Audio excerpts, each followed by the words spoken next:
가끔 피곤하게 깨어나면 곧바로 나는 게으른 사람이야 라고 생각하곤 합니다. 하지만 이 피로감은 의지 부족과는 아무런 상관이 없는 경우가 많습니다. 많은 사람이 자신이 실패하고 있다고 믿지만 사실은 그저 속이 지쳐 있을 뿐입니다.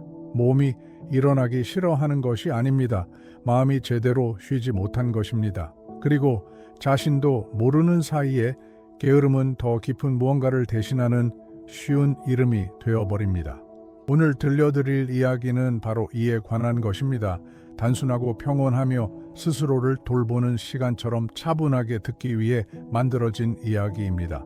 이 순간이 당신에게 의미가 있다면 이 휴식의 시간을 위해 정성껏 준비한 작은 선물을 첫 번째 댓글에 남겨두었습니다. 우리와 계속 함께하고 싶으시다면 이곳에 머물러 주세요. 좋아요와 구독을 눌러주시고 당신이 여기 함께하고 있다는 것을 알 수 있도록 댓글에 심플하고 진실한 한마디를 남겨주세요. 게으름 없이 더 길게 설명하지 않겠습니다. 오늘 이야기의 제목은 느린 시간입니다. 어느 봄날 깊고 푸른 하늘 아래 초록색 물결 같은 언덕 사이에 숨겨진 아주 작은 마을로 발길이 닿았던 기억이 납니다. 그곳은 시간이 흐르는 것이 아니라 사람들과 손을 잡고 함께 걷는 곳이었습니다. 그곳에서 지로 선생님이라는 분을 만났습니다.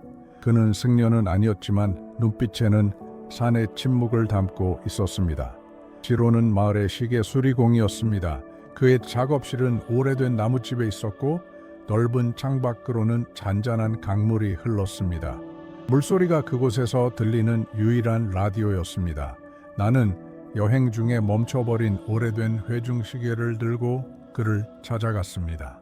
지로는 가벼운 목례와 함께 방구석의 작은 벽난로보다 더 온화한 미소로 나를 맞이해 주었습니다. 그는 세월의 흔적이 묻은 나무 벤치에 나를 앉게 하고 제스민 차 한 잔을 내어주었습니다. 찻잔에서 올라오는 증기는 느릿하고 나른하게 소용돌이치며 즉각적으로 마음을 진정시키는 꽃향기로 공기를 채웠습니다. 그곳에 앉아 지로가 작업 준비를 하는 모습을 지켜보았습니다. 그는 서두르지 않았습니다. 먼저 하얀 리넨 천으로 테이블을 닦으며 눈에 보이지 않는 먼지 한 톨까지 제거했습니다.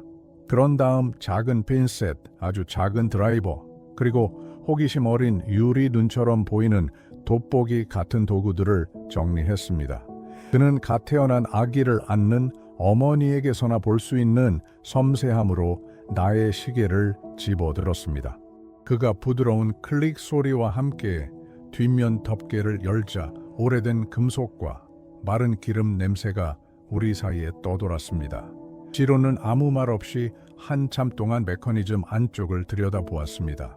작업실의 침묵은 너무도 깊어서 마스터의 규칙적인 호흡 소리와 세월의 무게에 적응하느라 이따금씩 삐걱거리는 집의 나무 소리가 들릴 정도였습니다. 시간이 흐른 뒤 지로는 조심스럽게 마른 잎을 밟는 듯한 목소리로 시계가 고장 난 것이 아니라고 말했습니다. 시계는 그저 멈춰 있는 것에 지쳤을 뿐이었습니다. 그는 톱니바퀴가 부러진 것이 아니라 톱니바퀴가 부드럽게 움직이도록 도와주어야 할 기름이 말라붙어 무거운 풀처럼 변해버린 것이라고 설명했습니다. 마스터는 시계가 너무 오랫동안 멈춰 있으면 사용해서가 아니라 사용하지 않아서 안쪽부터 죽어가기 시작한다고 말했습니다. 그 순간 그는 소위 게으름의 거대한 거짓말에 대해 이야기하기 시작했습니다. 그는 게으름이 쉽게 안에 마른 기름과 같다고 했습니다. 우리가 가만히 있으면 스스로를 보존하고 결코 오지 않을 날을 위해 힘을 아끼는 것이라고 우리를 설득한다라는 것입니다. 하지만 사실 더 많이 멈춰 있을수록 우리는 더 무거워집니다. 지로는 세척 과정을 시작했습니다. 그는 투명한 액체가 든 병에 작은 브러쉬를 담가 내 새끼 손가락 손톱보다 작은 황금빛 첫 번째 톱니바퀴를 닦기 시작했습니다. 그의 손놀림은 원형이었고 일정했으며 거의 최면에 걸린 듯 했습니다. 그는 우리 삶에서 우리가 얼마나 자주 이런 무게감을 느끼는지 묘사했습니다. 잠에서 깨어났을 때 몸은 나무로 만든 것 같고 단순한 일들이 산처럼 느껴지며 마음은 커튼을 치고 피로가 지나가기를 기다리는 것이 최선이라고 말합니다. 하지만 그가 수술하듯 정밀하게 톱니 하나하나를 닦으며 말하기를 이 피로는 과도한 노동에서 오는 것이 아니라 흐름의 부재에서 오는 경우가 많다고 했습니다. 그는 게으름이 휴식으로 위장하기 때문에 우리를 속인다고 설명했습니다. 진정한 휴식은 몸을 돌보고 영혼을 기쁘게 하여 다음 여정을 준비하게 합니다. 반면 게으름은 의지를 훔치고 시야를 흐리게 하며 우리가 아무런 흔적도 남기지 못한 채 시간이 그냥 흘러가게 만듭니다. 그가 일하는 동안 작업실 안의 햇빛은 위치를 바꾸며 나무 바닥 위에 그림자와 황금빛 무늬를 만들어냈습니다. 마스터가 움직일 때마다 공중에서 춤추며 오르내리는 먼지 입자들이 보였습니다. 지로는 더 작은 부품인 아주 가는 축을 집어들고 전체가 의미를 가지려면 가장 작은 부분조차 움직이고 있어야 한다고 설명했습니다. 그는 사람들, 특히 세월이 머리카락에 흔적을 남기기 시작할 때 쉴 권리가 마음의 톱니바퀴를 돌리는 것을 멈추는 것이라고 생각하곤 한다고 말했습니다. 그는 옛사람들의 지혜가 흐르는 물은 항상 깨끗하지만 연못에 고여있는 물은 결국 탁해지고 생명력을 잃는다는 것을 가르쳐준다고 했습니다. 우리 정신도 마찬가지입니다. 더 이상 행동할 필요가 없다거나 모든 것이 너무 어렵다는 생각에 빠져들 때 우리는 그저 우리 안의 기름이 마르도록 내버려 두는 것뿐입니다. 이 과정은 몇 시간 동안 계속되었습니다. 지로는 부품 하나하나를 닦아 자신이 이해하는 순서대로 하얀 천 위에 놓았습니다. 그는 자신의 작업실을 거쳐간 다른 사람들의 이야기를 들려주었습니다.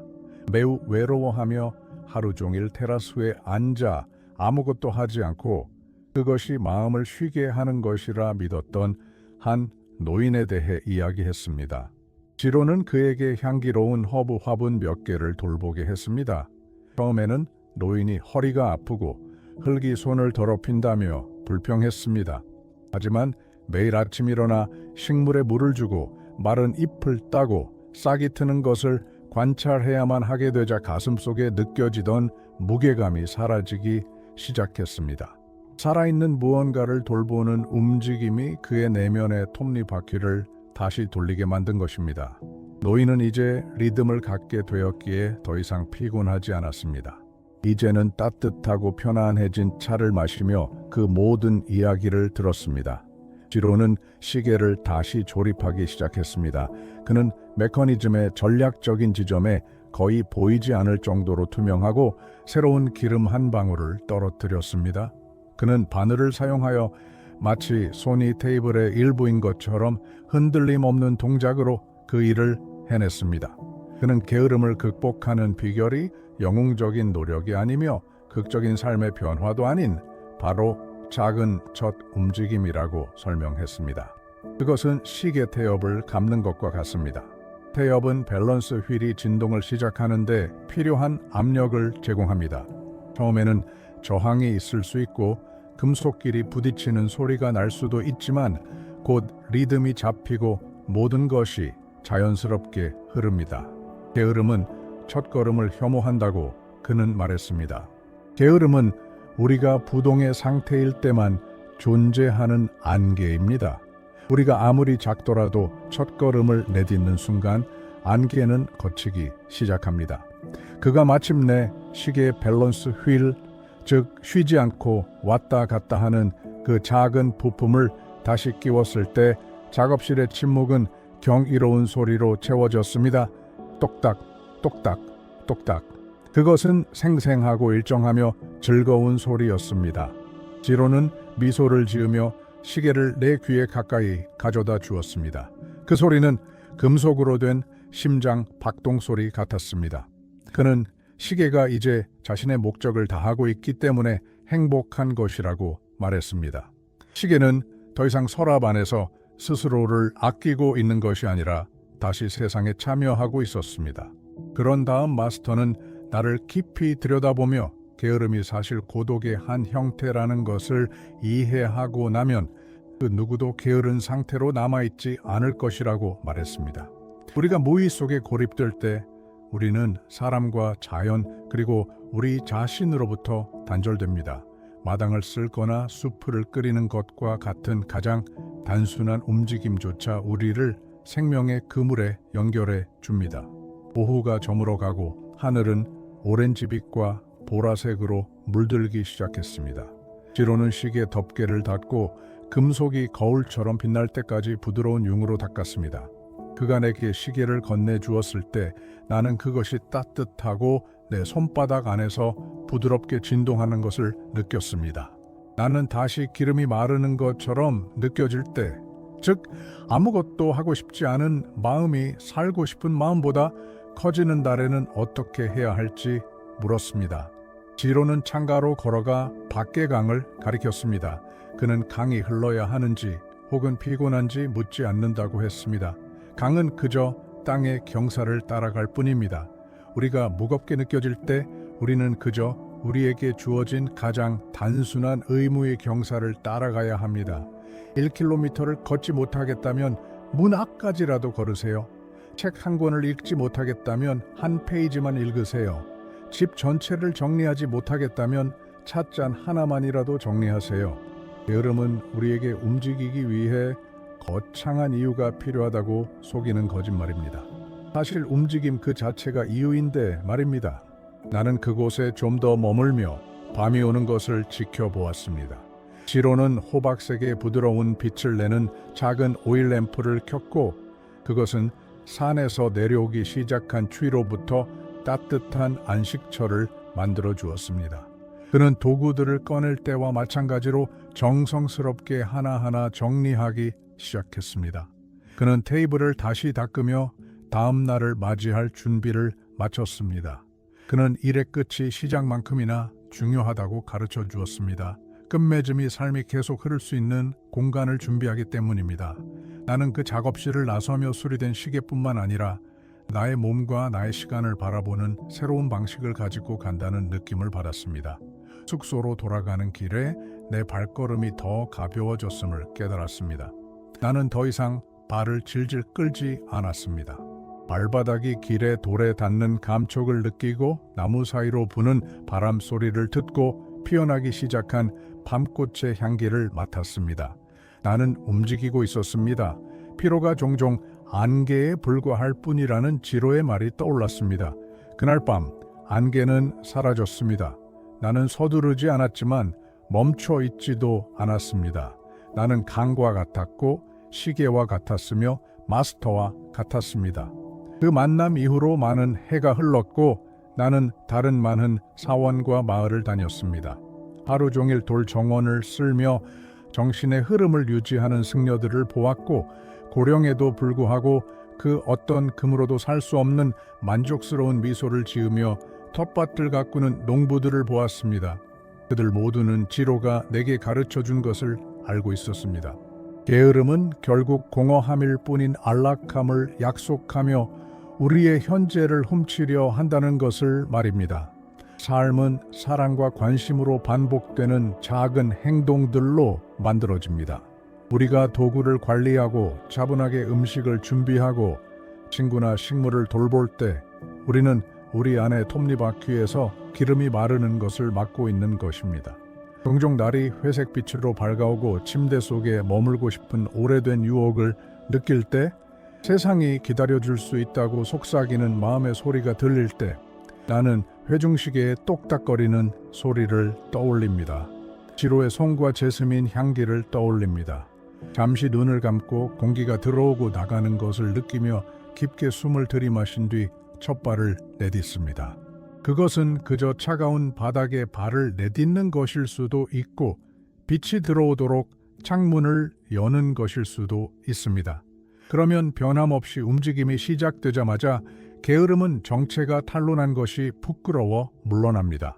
게으름은 자신이 유용해지는 것, 현존하는 것, 존재의 거대한 시계의 일부가 되는 것에 아름다움을 발견한 사람에게는 아무런 힘이 없다는 것을 알고 있습니다. 시간은 흐릅니다. 그것은 사실입니다. 우리의 얼굴에는 주름이 생기고 발걸음은 짧아질 수 있습니다.